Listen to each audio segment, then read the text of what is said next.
Shalom, selamat malam Bapak Ibu Saudara yang terkasih dalam nama Tuhan Yesus. Kita patut bersyukur kepada Tuhan atas anugerah kebaikannya yang kita alami kembali di malam hari ini.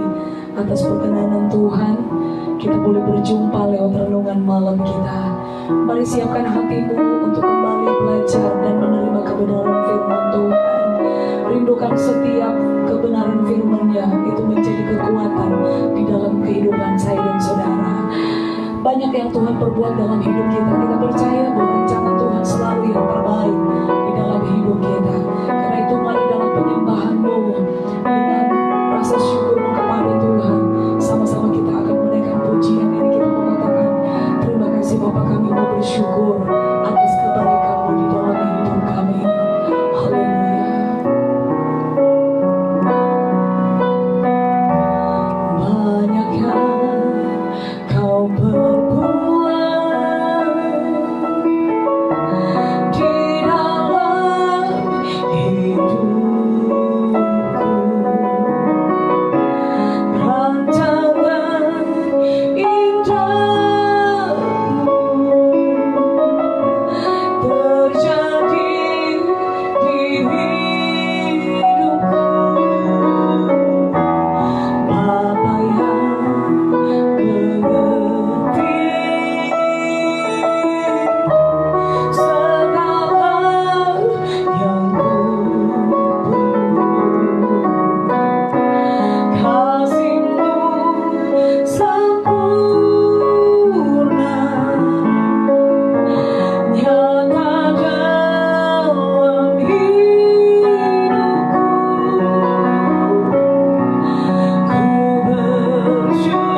Kau perbuat di dalam hidupku. Rancangan indahmu terjadi di hidupku. Bapa yang mengerti segala yang ku perlu. Kasih-Mu sempurna nyata dalam hidupku. Ku bersyukur Bapa, ku bersyukur Tuhan, buat kasih setiamu di dalam hidupku. Ku bersyukur, ku bersyukur Bapa, ku bersyukur Tuhan, buat kasih setiamu di dalam hidupku. Ku bersyukur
tuntun kami untuk tetap ada di dalam rel kebenaran-Mu.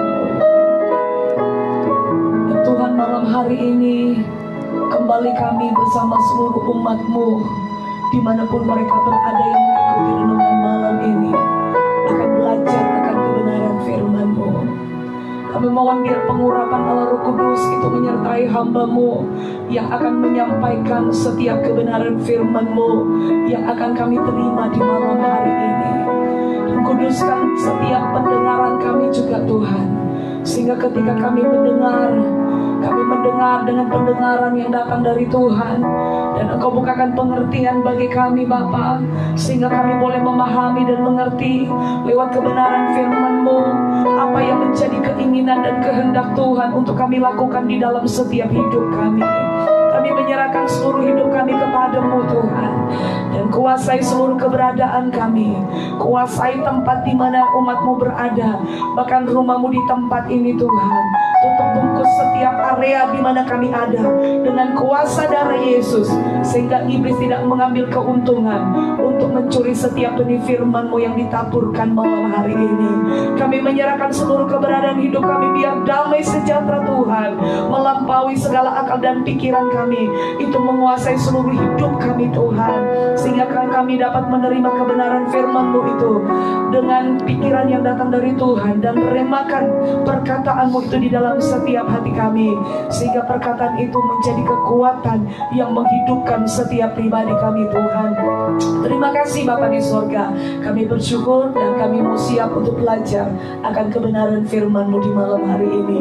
Hanya di dalam nama Tuhan Yesus Kristus kami berdoa, haleluya, amin.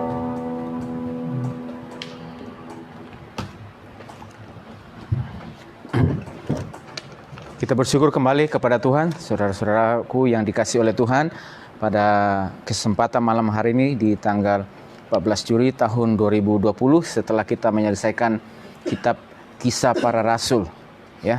Dan sekarang kita sudah sampai kepada tulisan-tulisan Paulus, ya, mulai dari Roma, Korintus, Galatia dan seterusnya. Nah, pada malam hari ini di tanggal 14 Juli ini, di hari yang ke-15 bulan Juli tahun 2020, kita sampai pembacaan Alkitab tahunan kita, yaitu di dalam surat Paulus kepada jemaat yang di Roma. Dan sesuai dengan jadwal tuntunan bacaan Alkitab tahun kita sebanyak 32 ayat ini kita pada hari ini, artinya bahwa perjanjian baru itu dibaca semua sekaligus, ya. Saudaraku dikasihi oleh Tuhan, kita akan coba merenungkan dan kita akan lihat bersama-sama. Dan saudaraku, sebelum kita masuk dan kita akan lihat ambil beberapa ayat atau satu ayat dari surat Roma ini, saya akan sampaikan sekilas tentang kitab Roma. Jadi penulisnya ini adalah sesuai dengan judulnya, itu surat Paulus kepada jemaat di Roma, dan ditulis itu kurang lebih tahun penulisan yaitu sekitar tahun 57, ya, atau ketika Paulus menulis surat ini itu menjelang akhir perjalanan misioner yang ketiga. Jadi kita tahu bahwa pada saat itu di Kisah Rasul itu akhir perjalanan misi yang ketiga, maka dia akan ke Yerusalem. Dan saudaraku, ke Yerusalemnya dia itu mau membawa bantuan kepada jemaat miskin yang ada di Yerusalem, dari jemaat orang non-Yahudi. Ya, dan saudaraku, bahwa selama dia menulis surat ini, maka ia berada di Korintus, di rumah Gaius, ya. Jadi rumah Gaius yang menyambutnya, yang melayaninya, dan itu kita bisa lihat di situ di Kisah Rasul, Roma 16 ayat yang ke-23. Salam kepada kamu dari Gaius yang memberi tumpangan kepadaku dan kepada seluruh jemaat, ya. Jadi waktu dia menulis surat ini dia sedang berada di rumah Gaius. Nah, saudaraku, bahwa juga ketika menulisnya ini dalam persiapan untuk menuju ke Yerusalem, saudaraku, yang membantu menulis surat ini yaitu adalah seorang yang bernama Tertius, yaitu Kisah Roma 16 ayat yang ke-22. salam dalam Tuhan kepada kamu dari Tertius, yaitu aku yang menulis surat ini. Jadi ada yang membantu menolongnya ya untuk menulis. Nah, terus kita tahu bahwa Paulus itu hendak ke Yerusalem pada saat itu, dan kalau kita baca juga dengan Kisah Rasul pasal yang ke-20 dan perpisahan dengan para penatua di Efesus yang begitu berat itu, maka dia mengatakan bahwa saya sekarang menuju ke Yerusalem ini dan saya tidak tahu akan hal apa yang akan terjadi kepada saya di Yerusalem. Ya, jadi ada pada saat yang bersamaan dia menanggung sebuah beban, yaitu beban bahwa perginya dia ke Yerusalem itu, maka dia tidak tahu apa yang akan terjadi di sana.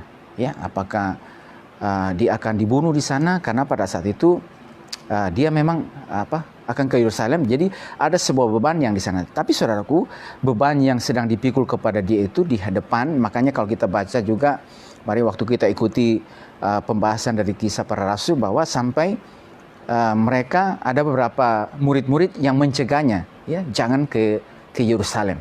Ya, kalau itu yang seperti kita beratkan, bila kita tahu bahwa ada rekan kita yang dia menuju sebuah tempat, tempat itu di tempat A atau tempat B, dan di tempat A atau B tersebut yang sedang dituju itu, maka ada sedang bahaya maut di sana yang sedang menantinya dia. Ya, maka sebagai rekan-rekan murid-murid pada saat itu, mereka mencegahnya jangan ke sana, hindari. Tapi Paulus justru mau ke sana. Ya, karena selain dia akan membawa bantuan, dia ada juga maksudnya untuk membawa bantuan, ya, bantuan kepada jemaat miskin yang ada di Yerusalem dari orang-orang non Yahudi. Nah, jadi tetapi dalam beban yang dia sedang pikul tersebut, saudaraku, maka dia masih juga menghasilkan karya melalui kehidupannya, itu menulis surat, ya, menulis surat kepada jemaat yang ada di Roma. Nah, jadi saudaraku dikasih bahwa ternyata situasi yang ada, tantangan atau beban yang sedang dipikulnya pada saat itu, saudara, maka dia sebagai seorang rasul, sebagai seorang yang mengatakan bahwa saya ini adalah seorang rasul, seorang utusan, maka dia tahu betul sekalipun dalam beban tersebut tidak menghalanginya untuk menjadi berkat, ya, bagi orang lain, ya, bagi jemaat yang membutuhkan, ya, khususnya melalui jemaat yang ada di Roma. Ya. Nanti kita akan lihat juga tujuannya, ya, kenapa dia sampai menulis surat sana. Jadi saudara dikasih oleh Tuhan, pelajaran juga yang kita bisa ambil ini adalah bahwa setiap kita pasti memiliki beban masing-masing, itu pasti ada. Tapi beban itu sekali lagi tidak membuat kita menjadi terhalang, terintangi untuk terus maju dan juga untuk terus berkarya, tahu bahwa saya punya tugas, saya punya tanggung jawab di mana saya berada dan apa yang saya bisa lakukan kepada sesama anggota tubuh Kristus. Ya, pada saat kita melakukan hal tersebut, beban masih tetap ada, tapi kita tahu bahwa berjalannya kita bersama dengan Tuhan, maka Tuhan akan berikan kekuatan, akan menolong kita, sehingga dan sekali lagi beban tersebut tidak merintangi kita untuk berkarya bagi Dia. Siapa sih yang pada hari ini tidak ada beban? Siapa sih yang pada hari ini tidak ada tanggungan? Ya. Sebagai orang-orang percaya, bahkan juga dalam perjalanan kehidupan kita, bahkan juga hari-hari ini di mana kita berada, semuanya pasti orang memiliki beban, ada memiliki pikulan masing-masing, ya, sesuai dengan kapasitas yang ada kepada kita. Bahkan Yesus sendiri mengatakan juga, sangkal diri dan pikul salib setiap hari. Tapi pada saat beban tersebut, saudaraku, ada beban tersebut, jangan sampai merintangi langkahmu, merintangi kehidupan kita untuk melihat rencana Tuhan melalui kehidupan kita, ya.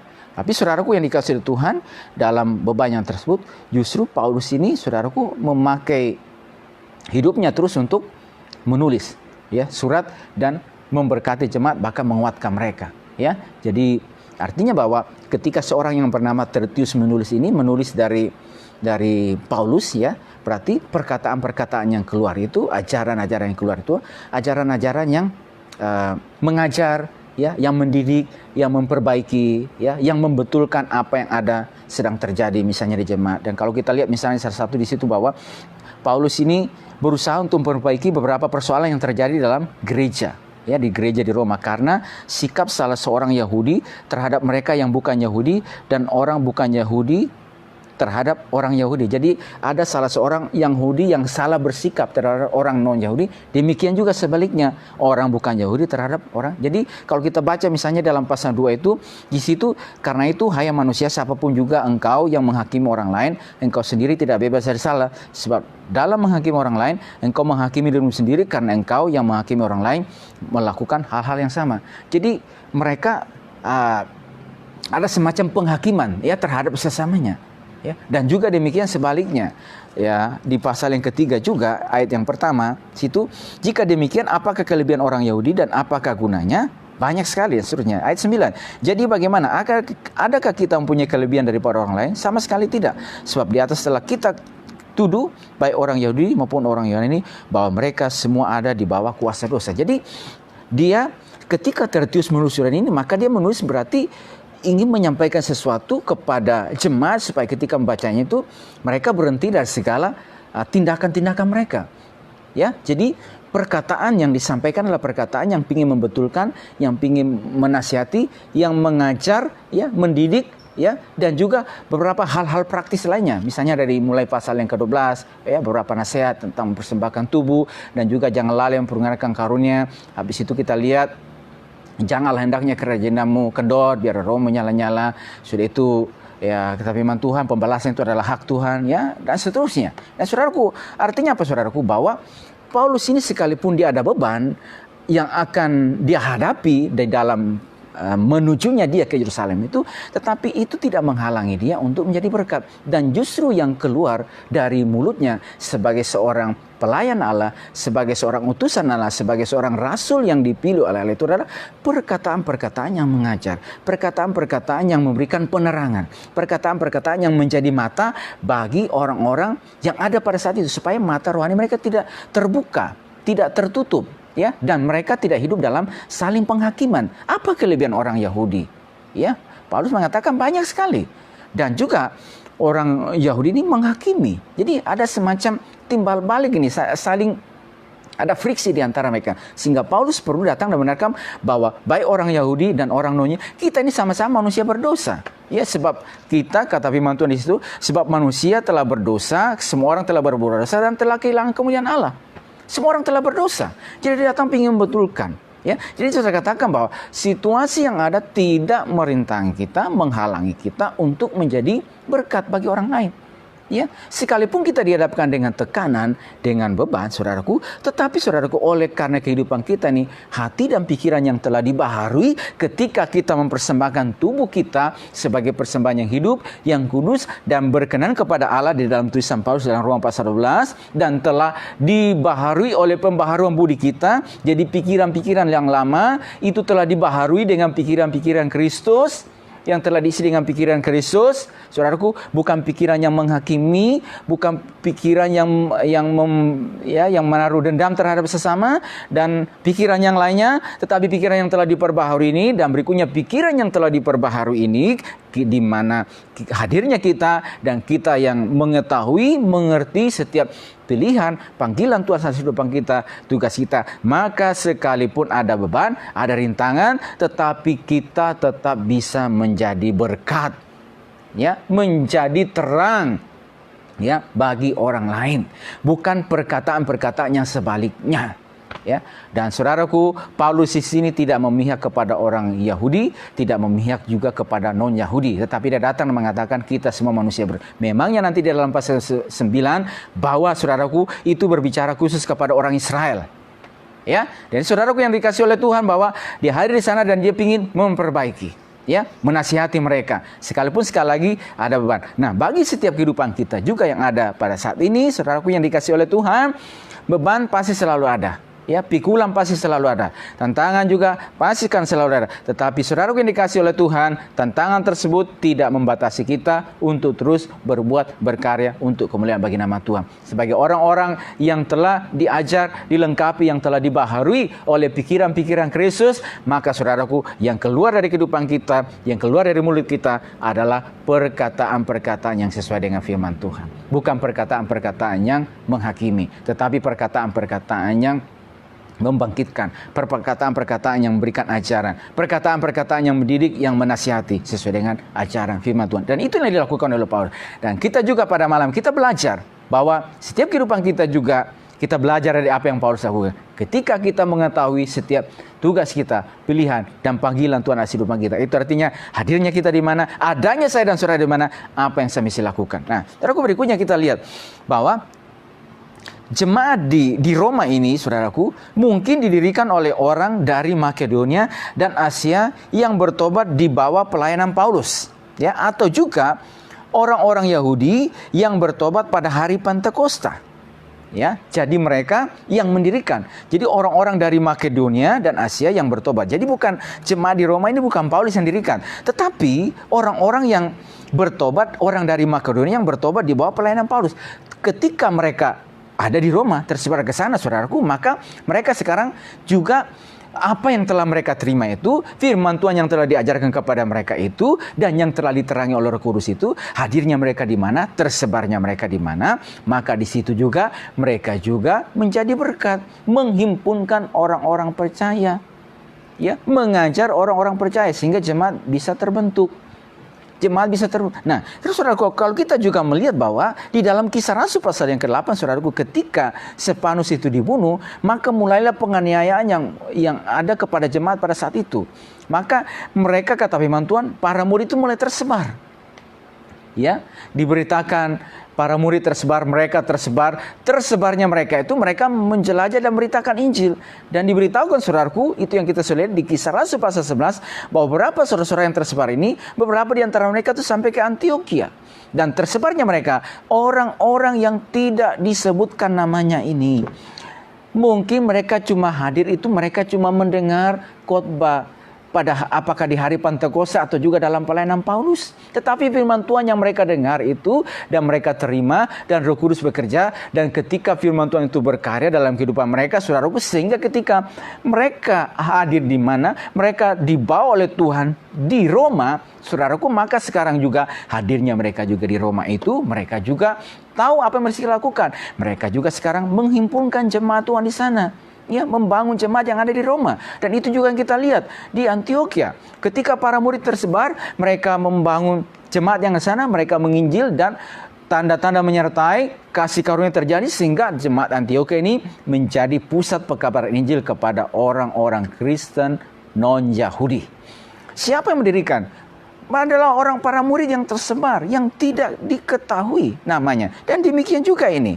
Saudaraku, bahwa ini adalah orang-orang yang, saudaraku, dapat saya katakan bahwa mereka yang para murid yang mengetahui betul bahwa sesudah mereka diajar oleh firman Tuhan, mereka juga harus lakukan. Saudaraku dikasih oleh Tuhan, inilah luar biasanya bahwa Alkitab juga memang pada saat yang bersamaan kita melihat ada rasul-rasul Allah yang dipakai dengan luar biasa, ya, dan dicatat yang sudah dikenal. Tapi ada orang-orang juga yang, saudaraku, yang tidak diketahuan siapa nama mereka. Tapi kita tahu, percaya Tuhan mengetahui mereka, ya. Tapi luput dari pengamatan secara manusia, saudaraku, dan tidak diketahui. Tetapi saudaraku, mereka para murid ini yang juga ketika menerima kebenaran firman Tuhan, yang juga dengan rela untuk diajar oleh firman Tuhan dan rela untuk dibentuk oleh firman Tuhan, hadirnya mereka di mana, mereka tahu saya mesti lakukan apa.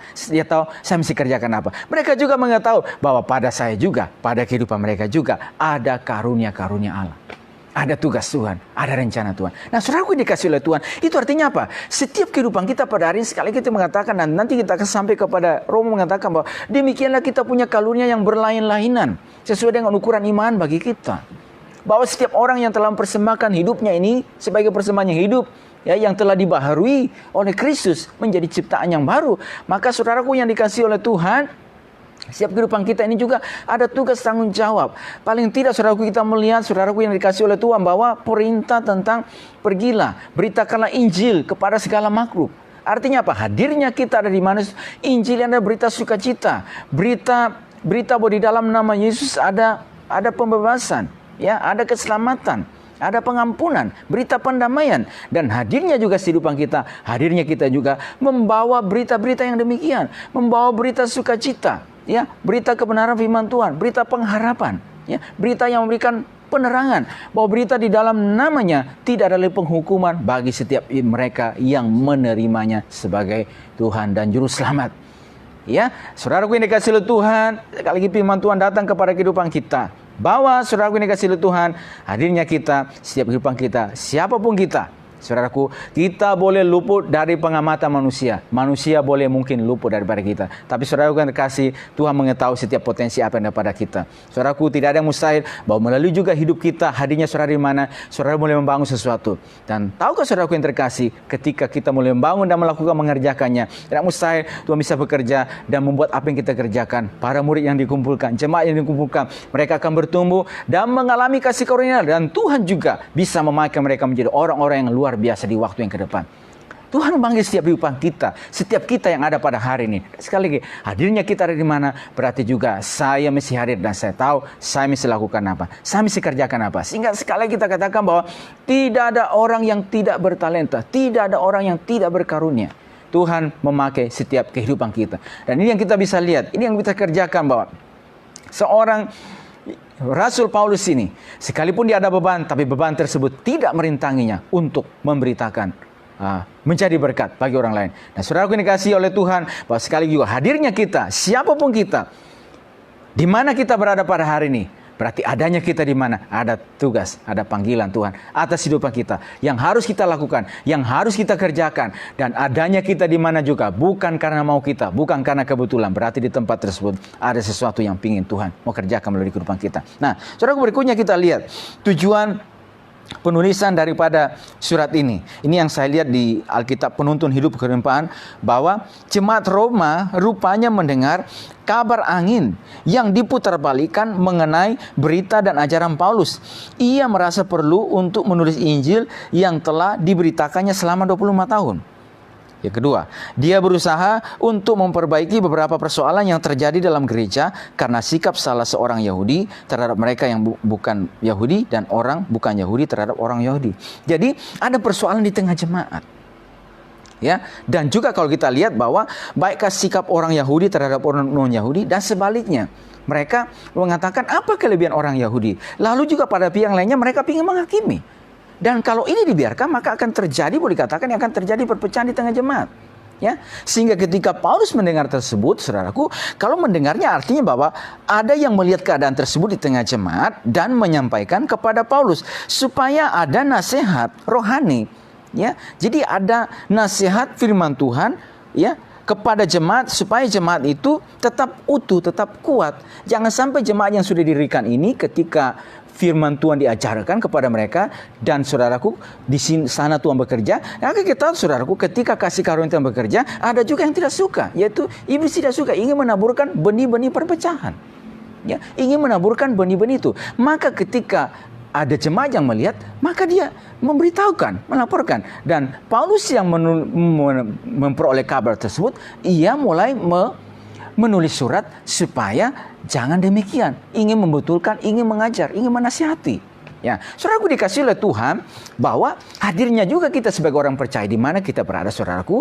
Maka ketika dalam jemaat ada terjadi mungkin situasi yang demikian, ada yang mungkin saling menghakimi satu dengan yang lainnya, dan juga ada pekerjaan kuasa kegelapan, iblis yang ingin mengacau balokkan jemaat supaya jemaat yang mengalami pertumbuhan, jemaat yang mengalami keajaiban Tuhan, dan iblis mulai menggoyangkan. Maka hadirnya kita juga ini, saudaraku, maka hadirnya kita di tengah-tengah jemaat tersebut, bahwa kita hadir sekarang supaya boleh kembali bersatu. Ya, dan kita mencontoh apa yang dilakukan Paulus. Dia datang bukan untuk memperuncing masalah tersebut, tetapi dia datang supaya jemaat itu jangan sampai terpecah belah. Iblis yang menghendaki terjadi perpecahan belahan. Ya, dan iblis akan menentukan dengan pengajaran. Inilah saudaraku yang kita lihat bahwa salah satu cara untuk menggoyangkan saudaraku bahwa supaya jemaat ini dengan apa? Dengan cara bagaimana? Dengan cara pengajaran. Ya, maka Paulus perlu menulis, menyampaikan. Ya, sebagai seorang yang dipakai oleh Tuhan, dan ketika melihat keadaan yang tersebut, dia tidak tinggal diam, maka dia melakukan apa yang bisa dilakukan sebagai seorang utusan Tuhan, sebagai seorang hamba Kristus Yesus, sebagai seorang pelayan yang mengetahui kehendak Tuhan, rencana Tuhan. Bahwa saudaraku yang dikasihi oleh Tuhan pada hari ini juga, hadirnya kita ada di mana, saudara, adanya kita, saudara, ketika kita juga, baikkah kita ada juga di tengah rumah Tuhan, di dalam rumah Tuhan, saudara, hadirnya kita ini juga, saudaraku, untuk memperkuat supaya jemaat itu boleh tetap kuat, tetap kokoh di dalam Tuhan. Ya, itu artinya bahwa kita juga ikut mendukung bersama-sama supaya pelayanan Tuhan boleh tetap berjalan, tetap kuat, dan tetap boleh mengalami kasih karunia Tuhan, keberkatan Tuhan. Dan jemaat juga boleh terus bertumbuh dan melihat janji-janji Allah. Bukan, saudaraku, yang dikasih oleh Tuhan, ketika misalnya ada pengajaran yang tidak ini, kita, saudara-saudaraku, adanya kita di situ bukan saudara apa, tapi kita hadir di sini untuk mengatakan bahwa jemaat harus tetap utuh, tetap kuat. Ya, di sana. Dan saudaraku juga, itu artinya juga ketika kita tarik kepada lingkungan yang lebih kecil juga, hadirnya kita di tengah keluarga, mungkin di tengah keluarga kita, antara keluarga A, B, C, D, dan seterusnya, saudaraku, ada terjadi misalnya perbedaan pendapat, ada terjadi ini, sehingga terjadi yang mungkin nanti akan terjadi perpecahan dan seterusnya. Ya, dan hadirnya kita di tengah-tengah jemaat itu sebagaimana yang Paulus lakukan, sebagaimana juga yang mengatakan, berbahagialah orang yang membawa damai, karena mereka akan disebut anak-anak Allah. Jadi mereka datang itu membawa perdamaian. Mereka datang itu membawa Injil Tuhan. Mereka datang itu membawa berita bahwa Tuhan tidak mau kita menjadi orang-orang percaya yang datang untuk saling menghakimi satu dengan yang lain, merasa diri lebih daripada dia. Merasa diri bahwa mereka mulai menghakimi saudara, dengan dia menghakimi saudaranya itu berarti dia merasa diri lebih daripada saudaranya. Dan juga pihak yang satu lagi yang demikian. Sehingga Paulus perlu mengatakan bahwa hal yang demikian ini tidak boleh terjadi. Ya, saudaraku yang dikasihi oleh Tuhan, demikian juga kita sebagai orang percaya, saudaraku dikasihi oleh Tuhan, hadirnya kita di mana, adanya saya di mana, saudaraku, maka kita juga hadir sebagai orang-orang percaya. Berbahagialah orang yang membawa damai, karena mereka disebut. Mereka boleh hadir dan memberikan penerangan. Mereka boleh hadir supaya jemaat Tuhan, keluarga Tuhan boleh tetap utuh dalam Tuhan. Jangan sampai mau digoyangkan. Jangan sampai, saudaraku, iblis mengambil keuntungan. Karena kita tahu dalam tulisan Paulus juga kepada jemaat di Efesus bahwa, dan janganlah beri kesempatan kepada iblis. Itu yang kita lihat, bahwa dalam perjalanan Paulus, saudaraku yang terkasih, ada rintangan untuk menghalangi dia ke Roma. Dan itu serangan bertubi-tubi, berulang-ulang, menggagalkan rencana Allah melalui hidupnya. Dan kita juga pada hari iblis juga berjalan keliling seperti singa yang mengaum-ngaum, mencari orang yang dapat, mencari kesempatan untuk menelan. Ya, dan dia akan datang dengan berbagai macam cara, baik tipu daya dunia ini, saudara. Ya, dan juga dengan cara apa? Dengan cara pengajaran yang ingin menggelisahkan, menggoyahkan. Karena iblis juga, kata firman Tuhan, nanti kita juga baca dalam tulisan Paulus, iblis juga menyamar seperti malaikat terang. Ya, dan juga dengan berbagai macam lagi yang lainnya. Ya, saudaraku, dia datang dan ingin menciptakan sebuah kesempatan, mencari kesempatan supaya orang-orang yang dalam rencana Tuhan ini, yang sedang mendalamkan rencana Tuhan, yang sedang mereka dipakai oleh Tuhan untuk mewartakan kebenaran firman Tuhan, dan melalui kehidupan mereka, saudaraku, jemaat boleh bertumbuh dan saudara-saudara seiman boleh mengalami kasih karunia Tuhan. Maka saudaraku yang terkasih, iblis juga akan mencari cara bagaimana. Dan karena itu, saudaraku yang terkasih, pentingnya kehidupan kita menutup pintu yang rapat-rapat terhadap serangan-serangan daripada kuasa jahat, terhadap menutup setiap kesempatan. Dan itu artinya ketika juga di dalam kelompok kita, dalam komunitas kita, di dalam jemaat, di dalam keluarga, di mana kita berada, manakala sepertinya ada celah, ada pintu yang memberikan ruang kepada iblis, maka kita ada di sana, saudaraku, menutup pintu tersebut. Kita lakukan apa? Supaya jemaat tetap utuh dalam Tuhan. Nah, saudaraku, mari sekarang kita akan lihat dan kita akan baca dalam Roma pasal 1 ayat 1. Ya. Salam dari Paulus, hamba Kristus Yesus yang dipanggil menjadi rasul dan dikuduskan untuk memberitakan Injil Allah. Saudara, kita perhatikan, mengatakan dari Paulus. Paulus menyebut bahwa saya adalah hamba Kristus Yesus. Ya, hamba ini berarti seorang yang menyebut dirinya hamba, yang mau taat sepenuhnya. Dia sedang, saudaraku, mengatakan tidak mengangkat dirinya lebih tinggi, tetapi adalah seorang hamba, seorang rasul, ya, yang demikian memiliki sikap dan kerendahan hati, dipakai Tuhan dengan luar biasa. Ya, pada masa pelayanannya, kalau kita lihat dalam perjalanan misi 1, 2, 3, sudah ada berapa surat yang ditulisnya, juga ada berapa jemaat yang didirikan, dan berapa banyak orang juga, saudaraku, yang dididik, diajar, dan dimentor, dan berikutnya juga mereka menjadi pelayan-pelayan Tuhan. ya, yang luar biasa. Tetapi saudaraku yang dikasihi oleh Tuhan, bahwa dia mengatakan, saya hanyalah hamba Kristus Yesus. I am nothing, saya tidak ada apa-apanya. Tidak ada seorang pun yang bisa memegahkan diri di hadapan Tuhan. Ya, pada saat ini. Bahwa artinya bahwa saya hanya hamba yang mau taat sepenuhnya kepada Dia yang memilih dan yang memanggil saya. Artinya juga saudaraku, adanya kita juga pada hari ini, ketika juga Tuhan berkenan mengangkat, memberkati kita, memakai kita, dan ada banyak hal yang saudaraku yang kita bisa lihat setiap apa yang kita kerjakan. Kita ini adalah hamba yang mengerjakan setiap tugas yang diberikan, yang dipercayakan kepada kita. Ya, kita ini saudara-saudaraku hanya kepercayaan Tuhan, hanya alat. Ya, kita mengerjakan bagian kita, hanya bekerja seperti menanam atau menyiram. Ya, tetapi benih itu dapat bertumbuh bukan karena kita, tetapi Tuhan. Melalui kita, saudaraku, Tuhan berkenan memakai kehidupan kita, melengkapi kita setelah kita dipanggil, dipilih, dan dikuduskan, kata firman Tuhan. Dikuduskan, berikutnya, saudaraku, maka kita berkenan juga dipakai juga menjadi alat Tuhan. Tetapi saudaraku, kita perlu ingat bahwa kita ini adalah hamba Tuhan.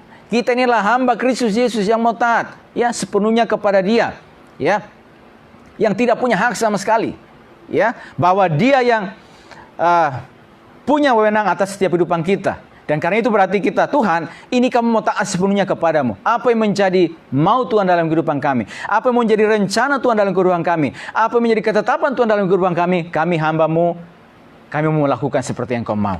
Ya, sebagaimana Maria berkata, aku ini adalah hamba Kristus, jadilah kepadaku seperti yang, ya. Kita ini adalah hamba-hambanya yang mau taat dan melakukan sepenuhnya apa yang menjadi kehendak Dia. Demikian juga kehidupan kita, ya, bahwa kita adalah hamba Tuhan. Artinya adanya kita di mana kita tahu persis bahwa saudaraku, kita harus membawa tentang nama Kristus melalui kehidupan kita. Nah, saudaraku, kata firman Tuhan, dan inilah pengharapan kita menjadi orang percaya, siapa mengerjakan apa, dia akan menerima apa sesuai apa yang dikerjakannya. Ada pahala yang menanti setiap kehidupan kita. Dan berikutnya, saudaraku, yang dipanggil menjadi rasul, ya, dan dikuduskan untuk memberitakan Allah. Yang dipanggil menjadi rasul. Jadi bukan kemauan dia, tetapi pilihan dan panggilan Allah atas hidupnya. Kata Paulus juga mengatakan bahwa sebelum dunia dibentuk, Tuhan telah memilih kita untuk menjadi kudus dan tak bercacat di hadapannya. Jadi Dia telah memilih kita, memanggil kita, ya. Artinya apa? Kita juga menjadi orang percaya pada hari ini, saudaraku, ini karena pilihan dan panggilan Tuhan.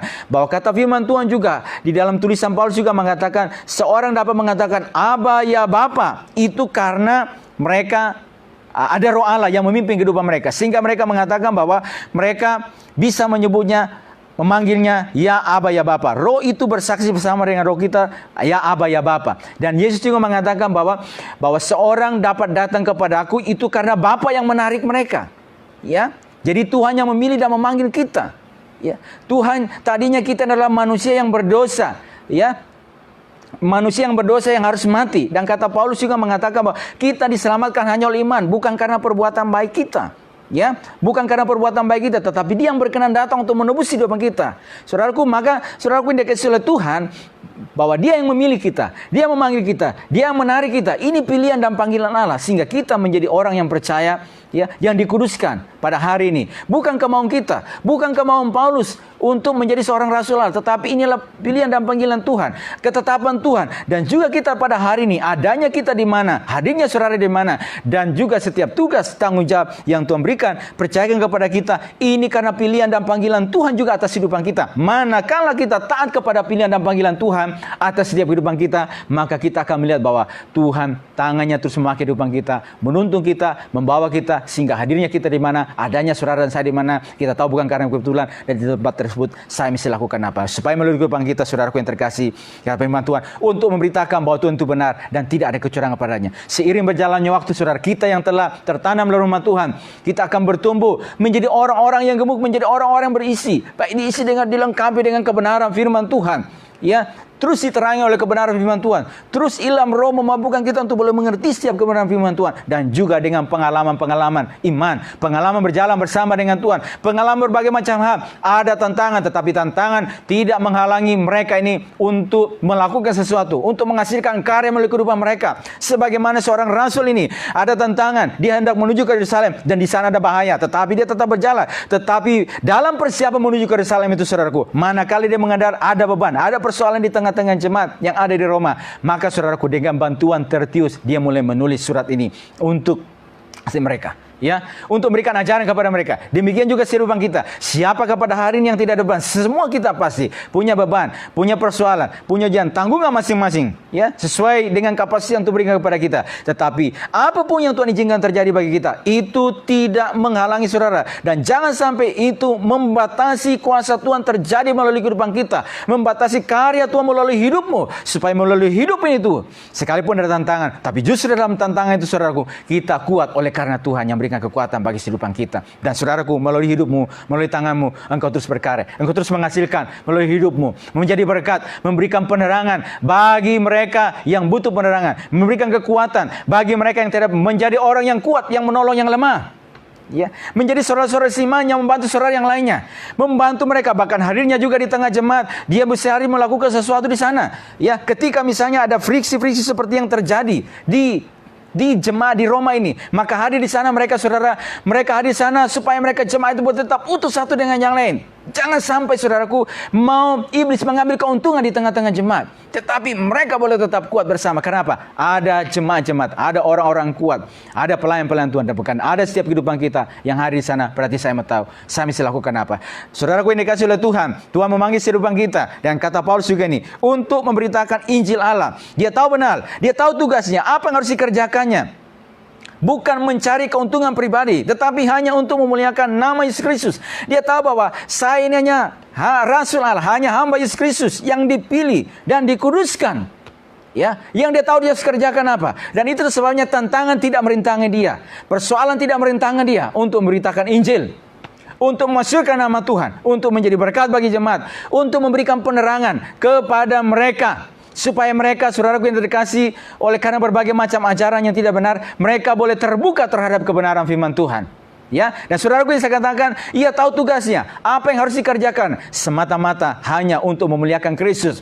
Semata-mata saya hanyalah hamba Kristus yang memuliakan namanya, bukan untuk mencari keuntungan pribadi. Ya, jadi apa yang dilakukannya, pemberitaan Injil ini, bukan untuk mencari keuntungan pribadi, tetapi hanya untuk memuliakan Kristus. Saudaraku yang kekasih oleh Tuhan, setiap kehidupan kita pada malam hari ini, dengan kita tahu, mengerti bahwa ini pilihan Tuhan atas kehidupan kita, dan kita tahu saudara yang dikasih, maksud kita melakukan ini, pandangan kita arahkan jauh ke depan, jauh ke sana gitu, ya, bahwa di dalam kekekalan ada upah yang menanti. Itulah sebabnya kita mengerjakan pada hari ini. Semata-mata kita melakukan semuanya ini, saudaraku yang terkasih oleh Tuhan, bukan untuk keuntungan pribadi kita, bukan supaya kita, tetapi dia yang harus makin bertambah, tetapi saya yang makin berkurang-kurang. Kiranya Tuhan menolong setiap kehidupan kita pada malam hari ini, sebagai orang percaya, supaya setiap kebenaran-kebenaran firman Tuhan yang kita pelajari pada malam hari ini boleh menjadi berkat, dan oleh pertolongan Roh Kudus memampukan kita bahwa kita ini adalah ada karena pilihan dan panggilan Tuhan, dan kita adalah hambanya yang mau taat sepenuhnya kepada pilihan dan panggilan Tuhan atas kehidupan kita. Dan harinya saudara dan saya ada di mana, saya tahu di tempat tersebut saya mesti lakukan apa. Bukan karena kebetulan, di tempat sini saya tahu saya mesti lakukan apa, di tempat sini saya mesti lakukan apa. Ya, dan saudara kita terkasih, ada potensi Tuhan dalam kehidupan kita. Setiap kita, Tuhan punya rencana dengan puji Tuhan. Tuhan berkati setiap kita pada saat malam hari ini. Kita akan masuk dalam doa kita. Dan sebelumnya kita akan kembali bersama-sama puji Tuhan. Dan sudah itu kita akan masuk dalam doa kita. Puji Tuhan.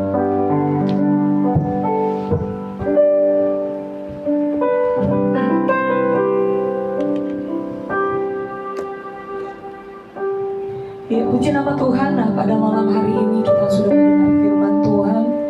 Firman Tuhan mengingatkan kita bahwa kita jangan pernah melupakan bahwa sesungguhnya kita adalah hambanya Tuhan yang mau taat kepada Bapa di surga. Kemana saja Tuhan bawa kita pergi, mari beri hati kita untuk senantiasa menjadi berkat, terus menyembah Dia untuk dalam roh dan kebenarannya. Karena ketika kita datang, kita tidak membawa apa-apa, dan kembali juga kita kembali tidak membawa apa-apa. Kita hanyalah hidup oleh karena kemurahan Tuhan. Coba ku tak membawa apapun juga saat ku datang ke dunia. Ku tinggal semua pada akhirnya saat ku kembali ke surga. Sekali lagi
sebagai hamba yang mau taat dan setia padamu Bapa. Kemana kan ku bawa hati yang menyembah dalam roh dan kebenaran sampai selama. Inilah yang ku punya, hati sebagai hamba yang mau taat dan setia padamu Bapa. Kemana kan ku bawa Hati yang menyembah dalam roh dan kebenaran sampai selama. Dalam roh dan kebenaran sampai selamanya. Dalam roh dan kebenaran sampai selamanya. Kami bersyukur kepadamu ya Tuhan. Biar ini terus kau dapati dalam kehidupan kami, bahwa kami hanyalah hamba-hambamu ya Tuhan, yang mau taat sepenuhnya kepada kehendakmu ya Tuhan. Biar ini yang terus kau dapati dalam kehidupan kami, ketaatan kepada pilihan dan panggilan Tuhan dalam kehidupan kami. Supaya hadirnya adanya kami di mana sebagai murid-murid-Mu, sebagai orang-orang percaya yang telah kau tebus dengan darah-Mu ya Tuhan. Kami tahu kami harus membawa apa di tempat di mana kami berada. Dan di tempat tersebut bukan karena mau kami, tetapi ini karena ketetapan Tuhan dalam kehidupan kami ya Tuhan. Terima kasih Tuhan, pada malam hari ini Tuhan, kami belajar banyak hal dari kebenaran firman-Mu ya Tuhan. Tolong kami ya Tuhan semuanya ya Tuhan. Malam hari ini tolong seluruh umat-Mu ya Tuhan, supaya Tuhan terus memakai kami ya Tuhan. Dan kami percaya Tuhan, terkadang mungkin kami luput dari pengamatan manusia. Manusia boleh tidak melihat kami ya Tuhan, tapi kami juga adalah murid-Mu yang telah Kau pilih dan Kau panggil. Dan itunya juga pada kami, kejadian kami dahsyat dan ajaib. Dan artinya juga ada potensi Tuhan. Dan Tuhan, dimanapun kami juga berada, kami juga bisa menghasilkan karya-karya yang besar ya Tuhan. Ya Tuhan, untuk Engkau, untuk kemuliaan bagi nama-Mu ya Tuhan. Sebagaimana yang kami pelajari dalam firman-Mu Tuhan, bahwa ada orang-orang ya Tuhan yang luput dari pengamatan manusia, tetapi mereka juga dipakai oleh Tuhan untuk menghasilkan ya Tuhan karya yang besar, mendirikan jemaat Tuhan, bahkan kasih karunia Tuhan terjadi ya Tuhan, sehingga ya Tuhan nama Engkau dipermuliakan ya Tuhan.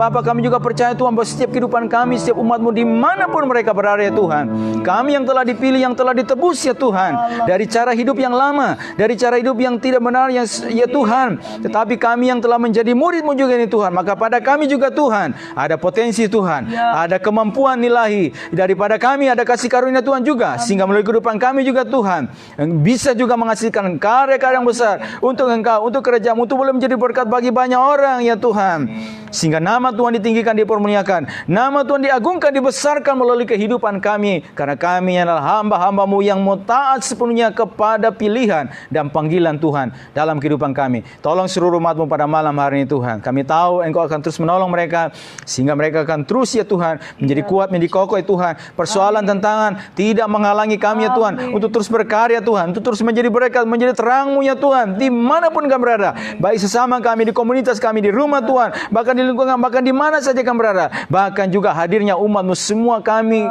anak-anak-Mu Tuhan, gereja-Mu yang tersebar di seluruh penjuru pelosok tanah air Tuhan, ikut bersama-sama di bangsa kami, dalam bagian-bagian yang mereka bisa lakukan, dalam bagian-bagian yang mereka bisa kerjakan sesuai dengan kapasitas, sesuai dengan takaran yang Tuhan telah berikan bagi kami. Itu kami boleh pegang teguh dan kami lakukan, kerjakan ya Tuhan. Bersama-sama dengan kami pemerintahkan pada hari ini Tuhan.